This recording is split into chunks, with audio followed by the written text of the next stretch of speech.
Fake followers. This Instagram model who faked her entire career. Okay. Okay. I don't know, man. Am I that interested in this? You know what? Sure. From her appearance at the Met. The Instagram model who faked her entire career. From her appearance at the Met Gala to her front cover photo in a magazine that didn't even exist. Most of Lily Jean's entire... Wait, what? From her appearance at the Met Gala... But that wasn't actually her? Oh! to her front cover photo in a magazine that didn't even exist. Most of Lily Jean's entire career as a triumphant public figure turned out to be nothing more than one massive lie. It eventually went way deeper than just the photos themselves. Her professional Instagram page, which often displayed what seemed to be very authentic brand deals, boasted a verification badge as well as a... Why are you saying watch Primix videos instead? It's from 2 years ago. Follow account of over 1 million. However, this 1 million follow count would also be where her ruthless expose began, after users on Reddit would notice that despite her high follower count, she'd receive very few likes on each photo, leading to initial suspicions that she might have purchased some of her followers. Damn, bro. You know what that means to me? That means you guys gotta leave me, stay out of my goddamn business, okay? Listen. Because I get that too. I get, based on my follower count, I get fewer likes, fewer views.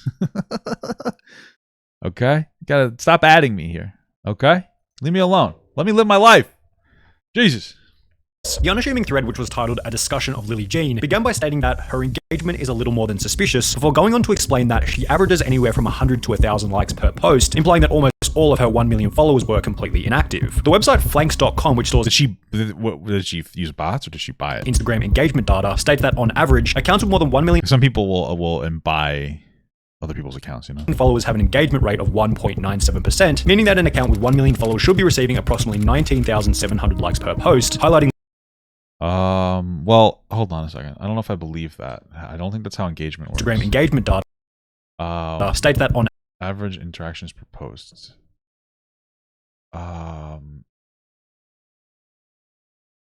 Like, I don't think that... Okay, so, like, it's whatever. It's a small thing, but I'm pretty sure that, like, engagement doesn't mean that they should get, like, 2% likes. I think it means they would get 2% engagement, which might be, like, views, or it could be likes plus comments plus shares. I don't know how they define engagements, but okay.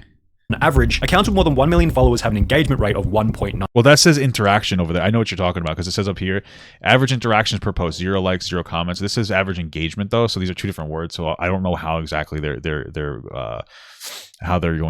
operating when it comes to like engagement, you know? 0.97%, meaning that an account with 1 million followers should be receiving approximately 19,700 likes per post, highlighting Lily Jean's maximum of 1,000 likes per post as suspicious. Over on Twitter, her engagement appeared even more dubious, as discussed in one comment reading, "I just looked at her Twitter and she has 11.1k followers, but the only person that likes her posts is her mum. Wow, this thing damn got wild." To be fair, this comment did include a bit of misinformation, as in reality, Lily Jean would sometimes receive up to 2 likes per text post, and a whopping 5 likes if she... You missed one that's at 7. Bit of misinformation. As in this one at 7 likes, dude. Misinformation. In reality, Lily Jean would sometimes receive up to 2 likes per text post, and see, this one has 17. Oh, this is someone else's post. 5 likes if she posted a nice photo of herself. Obviously, we're taking the piss a little bit here. However, with over 11,000 followers, the inability to receive more than 10 likes on a post, and the fact that her Twitter account would eventually get banned for violating the Twitter rules, sets a pretty good baseline for how suspicious Lily Jean's activity was in the beginning. This was hammered home further in another Reddit comment relating to her Instagram, which read, 1.1 million followers and less than 70 likes in 5 hours is pretty telling, as well as another screenshot posted to Twitter of a website which had estimated that over 90% of Lily Jean's followers were fake. However, still has 100,000 real followers? 90% could have still been a conservative estimate. Assuming her Facebook following of 27,000 and her YouTube following of 24,000 are both legitimate, it's hard to imagine that her real Instagram following is much higher than 30, 40, or 50,000, which makes what we're about to discuss next even stranger. Because after this original Reddit expose would blow up in popularity, Lily Jean's likes per Instagram post randomly shot up to between 20,000 and 35,000 likes per post. Oh, she started paying for likes. You should have been doing that the whole time, girl. What the fuck are you doing? Occasionally, this number would reach even higher to around 50,000 likes, leading many to believe that she was... Why would she even get popular?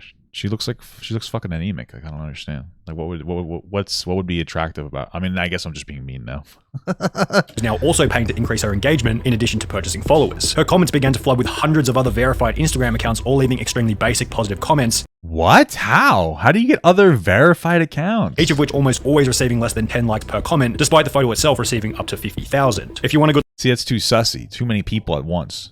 Like 10 verified users? What are you doing, girl? Why don't you just pay for your own verification? Was she verified? Laugh, look at her IG comments. She has thousands of comments that say amazing or hello or awesome from these foreign accounts with high sub counts. It's insane IG lets her get away with it, and they're all verified for some reason. Compare this with another relevant female content creator like Valkyrae, whose top comments from other verified I thought that was Bella Porch, dude. They all look the fucking same to me. I'm sorry. creators receive hundreds if not thousands of likes, and suddenly I meant like popular people, not like women or I don't know if she's Asian. I didn't want that to come off as that racist, you know? I'm just old boomer. Obviously, with the hat on, I think I'm look more bigoted though. I'm a mug-blooded American, you hear? it becomes obvious that Lily Jane's comment section also smells a little bit fishy. The most interesting part about Lily Jane's statistics is that I mean, like, honestly though, if you look here, these have fake comments too, because like this person isn't even alive. Corpse husband, this person's dead. How the fuck could that person even respond to a tweet? You guys don't really do enough research. It becomes obvious that Lily Jane's comment section also smells a little bit fishy. The most interesting part about Lily Jane's statistics is that purchasing as many followers and likes as she had is costly, like really costly. Isn't buying that many followers pretty expensive? Two websites listed 2,000 plus USD for that. That's chump change, bro. That is insane. With a quick Google search, you can find multiple websites that sell Instagram followers, claiming to make you an instant niche influencer, increase your sales and profit, make you a celebrity instantly, and give you excellent PR, all for the price of $8 USD per 1,000 followers, Not bad. I'm gonna start buying them. equivalent to 8,000 USD in exchange for a following of 1 million. However, it gets even pricier when you start to look at how much it costs to buy likes, which sell at a rate of $150 per 25,000. When considering Lily Jane's average of 35,000 likes per post, you begin to get an idea as to how much she had to have been shelling out in order to maintain her image as an influencer. Rich. Well, that's assuming she was paying for it. Another Reddit comment indicated that this might not have been the case. I remember a while ago reading an article on how to increase your following on Instagram, and one of the recommendations was to create multiple fan accounts of yourself. They recommended like an automated program or something. They can run different accounts to make it easier. The details are a blur, but it's along those lines. I was like, nah, so I wouldn't be surprised if at least the majority of these are run by her. Under the suspicion that Lily Jane had somehow managed to create hundreds of thousands of accounts personally, people began to look into those who followed her, as well as those who had commented on her posts. They'd run into accounts such as this one called @Howif, which had commented "Marry me," yet had no profile picture, no posts, no followers, and only one account following, Lily Jane. This was basic evidence showing that either Lily Jane had some bizarre superfans that had created accounts specifically to follow her and her only, or alternatively, something or someone was creating these accounts with the sole goal of boosting Lily Jane's follow count and Bro, what if that all these followers, she thought that these were authentic followers, but she had a crazy stalker fan, right? Think about it. Who did all this, paid all this money, or created their own bot system. Because, you know, nerds, the crazy stalker nerds, they're very tech savvy, you know? And boom, he did all this to make her like him. engagement. However, accounts like Howif are only the absolute tip of what would become a colossal sized iceberg. As though he wanted to give her his iceberg. This kind of looks like a penis. Look at here. This is like the penis, right? And this is like for the skin around it. He's peeling back his foreskin. Those who are suspicious continue to dig further, finding some she faked sponsorships. Listen, bro, shut the fuck up. The strangest, most unexplainable accounts. For example, there was this one called Shaniqua4798, which was apparently run by an African-American lady, in posts such as this one, which read, "I love this photo, I am so badass." Yet, for some reason, over half her profile was just that was a meme. Photos of Lily Jean, as if it was some kind of fan page. What was even more bizarre was that in some of the posts, there were full-blown stories of Shaniqua's incredible experience meeting Lily Jean, typed in an African-American accent with the N-word and all. Girl says, "Oh, hello, my name is Lily Jean, and I'm an up-and-coming model, motivational speaker, actress, beauty blogs, etc. You get my drifts right, y'all. Her name is #Lily Jean, and she does #MUA work too. But she really is also everything. So impressed on how sweet and little she was. Her makeup was friggin' flawless. She asked her who did her makeup, and the little bitty says, "Oh, I always do my own, and minimal is better." Bro, if this is actually them trying to emulate, like, we call it African American or whatever, AAV, who cares? If this person's trying to talk black, this is like the least black. This is like how like your southern grandfather would think black people sound. I was freaking impressed. This little bitty. It's like how a black person talked in like the fucking 60s. You know what I mean? I'm like, what the fuck? What the fuck is this? The story in its over-complimentary nature was almost like it had been written by Lily Jean herself, which, depending on how you view the world, could be seen as offensive considering the N-word was used in the beginning of the writing. I gets called a pro. This is fucked up. Holy shit. I gets called a something. Dude, that's fucking... What, you uncensor this. I want to see it. Uncensor this, bro. What does this say? That's fucking nuts. Offensive or not, it was certainly strange. As with the dozens of other Lily Jean fan pages, it's just like the worst part isn't even like the N-word that they probably use. It's the I gets called. I gets called. It's like that's some fucking racist shit. Just like that's how you think fucking black people speak. Holy shit, dude. Just because she's black doesn't mean that she has to like speak in a stereotypical fashion. Holy fuck. used in the beginning of the writing. Offensive or not, it was certainly strange. As were the dozens of other Lily Jean fan pages, which when investigating further, were also filled with fake followers, showing that maybe Lily Jean had some kind of program or script to create multiple accounts, which would then follow her whilst reposting her images to their pages. The initial Reddit expose read, a quick glance at her comment sections yields several accounts that comment consistently, a majority of which are fan accounts, of which there are at least 20 with variations of @LilyJean fanpage/fan in their handle or bio. While having fan pages in itself is not unusual, this accusation of these self-run/owned accounts comes from the fact that these accounts mostly repost her content and often have a post with highly detailed backstory on how they met/found her on social media. Each of the accounts listed tag 100% of their posts with the hashtag LilyJean, regardless of relevance. Most/all of the accounts follow each other. These accounts would also reveal that Lily Jean might have been running some kind of reply bot or script on her own account. As to the previously mentioned comment stating "marry me," Lily Jean would reply with a love so she was verified. heart once, before returning 2 weeks later to reply with yet another love heart. Nice. This was the same case with almost every other comment on this photo. Lily Jean replies with 2 love hearts anywhere from 0 days to 2 weeks apart, as if the replies were automated or on some kind of unspecified schedule, providing further evidence that Lily Jean had experience with setting up systems to assist with the engagement on her Instagram account. As a result of this apparent engagement, Lily would find herself with a multitude of different brand deals on her platform, what is that? The quantity of which listed in the original Reddit post. Drunk Elephant, Belief, ColourPop. Okay. Revlon. However, with all the other fake information that had been uncovered, people were unsurprisingly skeptical about how legit these brand deals really were. It's very possible that those companies aren't actually sponsoring her. Anyone Damn, you guys are... She's paying to do brand deals for them? The fuck? can just write hashtag ad in their caption and tag the company. The main problem here was that it's kind of hard to expose a fake brand deal. As the comment mentioned, anyone can buy whatever they want, post themselves using it on Instagram, chuck in hashtag ad, and suddenly they're a paid influencer. It's not like any brand is going to speak up and do anything about it, because why would they want to get in the way of someone promoting their product on Instagram for free? Well, this would be the case for most, except for one brand, Bite Beauty. Lily Jean would post a vlog of her heading to the Bite Beauty store in New York City, during which she would not only be greeted by a bunch of fans to get photos, but to also create her own sponsored lipstick shade titled Lily. The collaboration will be announced on her Wait, she said she lied about a special lipstick thing? What the hell? Instagram in a post reading, "Pretty sure this warm red I made at Bite Beauty is off the hook. You hashtag genies can purchase this shade in..." Bro, she fucking added the thing. That's bold as hell, dude. She added... You should have just hashtagged Bite Beauty. The fuck? P+L by calling in or dropping by stores. Just ask for the Lily. However, those who had been to Bite Beauty before knew that it was a store where anyone could go and combine colors together to make their own lipstick. In the video, she said she got the opportunity to create her own lipstick at the Bite Beauty lab, which I'm pretty sure anyone can do if you go to the Bite lab in New York. Like Safia Nygaard did it too and did a video on it just like LJ here did. Yup, all you do is book an appointment online and pay $65. Damn. Anybody can do it. According to this Reddit comment and this Reddit comment, I'm gonna get a lipstick. It's gonna be called Sticky Cum. It's gonna be a white, thick lipstick with a little red in it, because sometimes, I got a medical issue. which to be fair are both pretty poor evidence. The brand would then reach out to Lily Jean, telling her that she needed to stop lying about their collaboration. However, Lily Jean that goes deeper, because it's not like she's just lying about having like, oh, I'm sponsored by Revlon. It's like, oh, I'm sponsored by by Bite Beauty, and they made a special lipstick just for me. So that makes sense as to why they would feel the need to respond to that. Only limited to lying about brand deals. Some of the photos she posted were also lies created in Photoshop. We mentioned in the very beginning that Lily Jean had apparently attended the Met Gala as seen in this photo. It's so fucking stupid. Or users would realize what? She kept the fucking hat. I don't understand. What she kept the chandelier there. Like, it doesn't even match her outfit. Like, why use this still with Katy Perry in it? She's just standing in front of Katy Perry. Wait, how'd they edit the flowers out? That's kind of impressive. Wait, hold on a second. I know that hold on. Wait, I want to do this. Look at this, an old thumbnail I made. All right. So look, okay. So I don't know why. Okay. So they must not have been able to edit these out. But like, if you look over here, this extends over to here. There's still like a candle right here in this flower. You see that shit? There's like a fucking candle or something right there on this flower. That's incredible. That's incredible. Holy shit.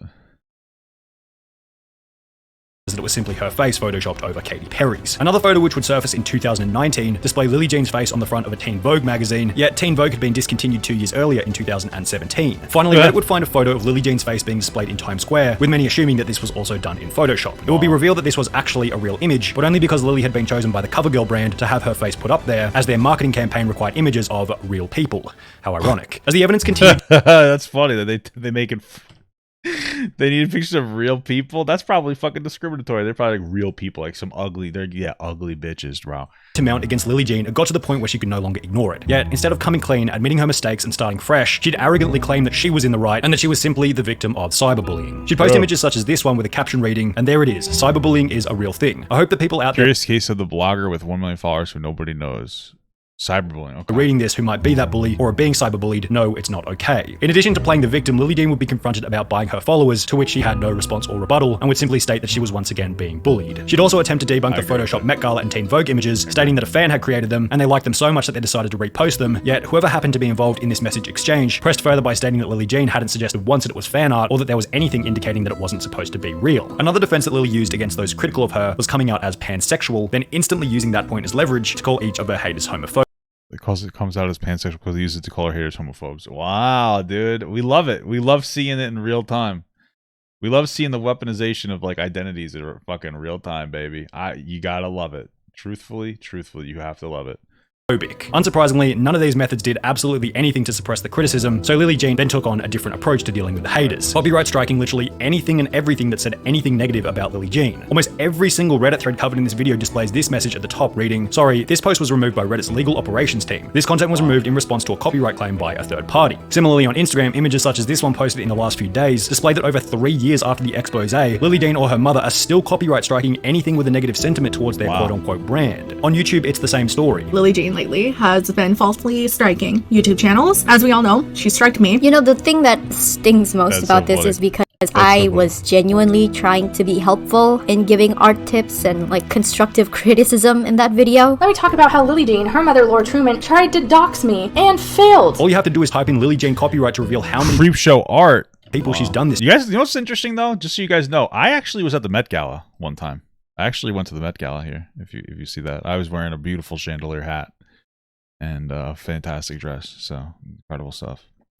Some even went so far as to write about their experience getting DMCA'd by Lily Jean. The video you see above was DMCA'd 2 days after it was uploaded, having only 580 views at the time. A lot for me since my channel is modest in size, but nowhere near viral. The offending comment, a heavily edited photo of Lily that I used for the thumbnail. That's it. To be abundantly clear, what they're doing is illegal. Lying in a DMCA claim is considered perjury, which is a felony in New York State where they reside. To the multiple accusations of abusing the copyright system, Lily Jean would respond by stating, "You have repeatedly done everything to bring me down. You and the rest of the cyberbullies in your group for 18 months, and I've quite frankly had enough. There is a difference between fair use and copyright. You people seem to think that you can take me down and write and say whatever you want using my content and face, defaming me along the way, and that is simply not what will happen. That doesn't really matter. Like, if that would be a defamation lawsuit, not a copyright lawsuit. For once in your life, tell the truth." The saddest part about the whole thing is that they probably think they're actually on the right path by taking this approach. That if they just do this for long enough, the criticism will eventually go away. Yet, while Lily and her mother are clearly It's a Streisand effect. extremely hard workers, the negative impact is actually a result of Lily Jean's deep-seated yet glaringly obvious How do you know that they're hard workers? What the fuck? complete lack of anything that feels real or admirable. It's all fake, and that's why none of her videos ever feel comfortable to watch, just because you know she's putting on that act so hard. Taking down anything that's critical of Lily Jean fixes the symptom, but not the main problem. As if they're taking painkillers every single day for a broken knee, that in reality is screaming out for a complete reconstruction. Now, I could be wrong. Maybe copyright striking... Bro, shut the fuck up. This guy says, Poppy, learn what the Streisand effect was like last week. Yeah, so what? I learned a new word and I'm going to use it when it's situationally necessary or appropriate. Sue me, motherfucker. Okay? Suppressing anything negative about Lily Jean is the correct move going forward, but there's one thing they need to realize. People will not stop discussing this topic until they learn to ignore the criticism. Everyone can feel as though they haven't moved on, and it's therefore still a relevant topic. Social media success is actually made substantially easier through criticism, but only if you take it into account and let it guide your prior mistakes as you... What is up with this like weird shit though? Lily has potential, but I get the vibe that she's one of those people who can't take criticism. Like even SunnyV2 is like, oh, she should have just course corrected. Bro, she's a nobody. Nobody would ever give a fuck about her. Right? The only way that she'd be able to course correct this is if she played into the meme and said, "Oh, what are you guys talking about?" and then just started posting goofy shit. Like she should have used that cancellation to propel herself, but she was like too sensitive about it.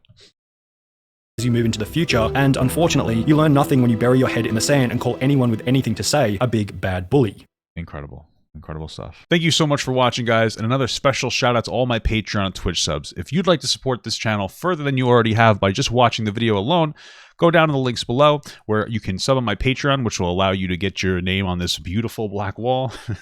Or you can go to the Twitch page and you can actually use a free Amazon Prime sub, if you have Amazon Prime, to subscribe. Thank you very much, guys. Take care.